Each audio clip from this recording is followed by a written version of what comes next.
হয়, নিশ্চিতভাৱে অহা 10 জুন তাৰিখে আমি অসম ৰাজ্যিক চালক সন্থা আৰু অল গুৱাহাটী কেব ড্ৰাইভাৰ ইউনিয়নৰ নেতৃত্বত পৰিবহণ আয়ুক্তৰ কাৰ্যালয় ঘেৰাও কৰাৰ এটা সিদ্ধান্ত লৈছোঁ। কাৰণ দীৰ্ঘদিনে আমি যি আমাৰ Ola, Uber, Rapido', Amazon, Flipkart, Swiggy, Zomato বিভিন্ন ধৰণৰ আমি অনলাইন প্লেটফৰ্মত জড়িত হৈ থকা শ্ৰমিকসকলে আন্দোলন কৰিছোঁ, প্ৰতিবাদ সাব্যস্ত কৰিছোঁ। আমি চৰকাৰক স্মাৰকপত্ৰ দিছোঁ, পৰিবহণ মন্ত্ৰী ডাঙৰীয়াক দিছোঁ, পৰিবহণ বিভাগক দিছোঁ, জিলাৰ উপায়ুক্ত মহোদয়ক দিছোঁ, কিন্তু আজি তাৰিখলৈকে আমাৰ শ্ৰমিকসকলৰ যন্ত্ৰণা তেওঁলোকে শুনা নাই। আজি পেট্ৰল ডিজেলৰ আকাশলংঘী মূল্যবৃদ্ধি হৈছে, বিপৰীতে আমাৰ ভাড়াৰ নিৰিখ কমি গৈছে। আপোনালোকে চাব 2015-16 বৰ্ষত আমি অলা উবেৰত পাইছিলোঁ প্ৰতি কিলোমিটাৰত 25 টকা। 2025-26 বৰ্ষত আমি পাই আছোঁ 8 টকা, 9 টকা, 12 টকা। গতিকে 45 ডিগ্ৰী চেলচিয়াছ উষ্ণতাত এই মেচৰ বাকচটো সমান গাড়ী এখনত যেতিয়া গুৱাহাটীৰ অলিয়ে গলিয়ে আমি যাত্ৰী কঢ়িয়াই ফুৰোঁ আৰু সন্ধিয়া যেতিয়া উপাৰ্জনহীনতাত ভুগোঁ, তেতিয়া বুজি পাওঁ আমাৰ যন্ত্ৰণাটো। এই কথাখিনি আমি বুজাব লাগিব। আমি পৰিবহণ আয়ুক্ত মহোদয়ক প্ৰশ্ন কৰিব বিচাৰিছোঁ, কেৱল মাত্ৰ এই খাটি খোৱা থলুৱা চালকসকলক জৰিমনা বিহিবৰ কাৰণেহে এই ব্যৱস্থাটো আছে নেকি?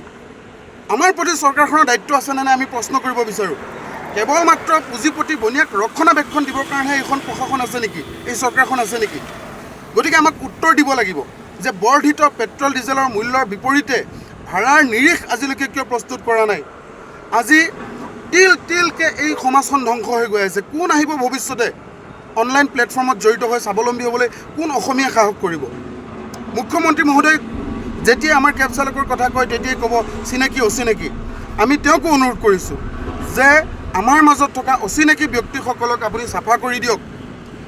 আমি যিসকল খিলঞ্জীয়া আছোঁ, যিয়েই আত্মনিৰ্ভৰ হ'বলৈ চেষ্টা কৰিছোঁ, স্বাভিমানেৰে জীয়াই থকাৰ চিন্তা কৰি আমি 9 লাখ 10 লাখ টকাৰ ঋণৰ বোজা কান্ধত লৈ এই গুৱাহাটীৰ মহানগৰীৰ অলিয়ে গলিয়ে দৌৰি ফুৰিছোঁ। এইসকল ব্যক্তিক জীয়াই থকাৰ এটা ব্যৱস্থা কৰি দিয়ক। এই প্ৰশ্নৰ উত্তৰ পৰিবহণ আয়ুক্ত মহোদয় দিব লাগিব। আমাৰ স্পষ্ট কথা, আমাৰ পৰা কেৱল পকেট কাটি পইচা নিয়াটোৱে তেওঁলোকৰ দায়িত্ব হ'ব নোৱাৰে। প্ৰত্যেক দিনাখন এই পুঁজিপতি বনি আমাক অত্যাচাৰ কৰি আছে, মাধমাৰ কৰি আছে, নিতৌ নতুন নতুন আইন প্ৰস্তুত কৰি তেওঁলোকে আমাৰ পকেট কাটি পইচা কাঢ়ি লৈ গৈছে। কিন্তু পৰিবহণ বিভাগটো তেওঁলোকৰ সেই ভুল নীতিৰ কেতিয়াও চাবলৈ নাই, তেওঁলোক মৌন হৈ থাকে। গতিকে আমি কৈছোঁ, যাতায়াত ব্যৱস্থাটোক সম্পদ হিচাপে গঢ় দিবলৈ পৰিবহণ বিভাগটোৰ দায়িত্ব আছে, কৰ্তব্য আছে। কেৱল মাত্ৰ ৰাজহ সংগ্ৰহৰ উদ্দেশ্যেৰে তেওঁলোকে কাম কৰিলে নহ'ব। আমাৰ পকেট কাটি পইচা নিয়াটো উদ্দেশ্য হ'ব নোৱাৰে। ব্যৱস্থাত যদি আউল লাগিছে, সেই ব্যৱস্থা সংশোধন আৰু সংযোজন কৰাৰ দায়িত্ব পৰিবহণ বিভাগৰ। গতিকে অহা 10 জুন তাৰিখে আমি পৰিবহণ আয়ুক্তৰ কাৰ্যালয় ঘেৰাও কৰিম। শ শ যুৱক উপস্থিত হৈ তেওঁক প্ৰশ্ন কৰিব আৰু উত্তৰ আমাক সন্মুখৰ পৰা দিব লাগিব, অন্যথা আমাক জেল ভৰাই থওক। এনেকৈ জীয়াই থাকিব নোৱাৰি। 45 ডিগ্ৰী চেলচিয়াছ উষ্ণতাত যেতিয়া আপুনি এই গাড়ীখন চলাই সন্ধিয়া 200 টকা এটা হাজিৰা নাপাব, আপোনাৰ গাড়ী EMI আছে, গাড়ী নথি পত্ৰ নৱীকৰণ, গাড়ী মেইনটেনেন্স, ৰুম ভাড়া, ল'ৰা ছোৱালী পঢ়া শুনা, মা দেউতাৰ চিকিৎসা, আমি কৰিম কি? আমিতো চাকৰি বিচৰা নাই। হয়, চাকৰি যদি দিব পাৰে শিক্ষাগত অৰ্হতা অনুসৰি যিমানবোৰ স্বাৱলম্বী হ'ব আগবাঢ়িছে তেওঁলোকক চাকৰি দিয়াৰ ব্যৱস্থা কৰক।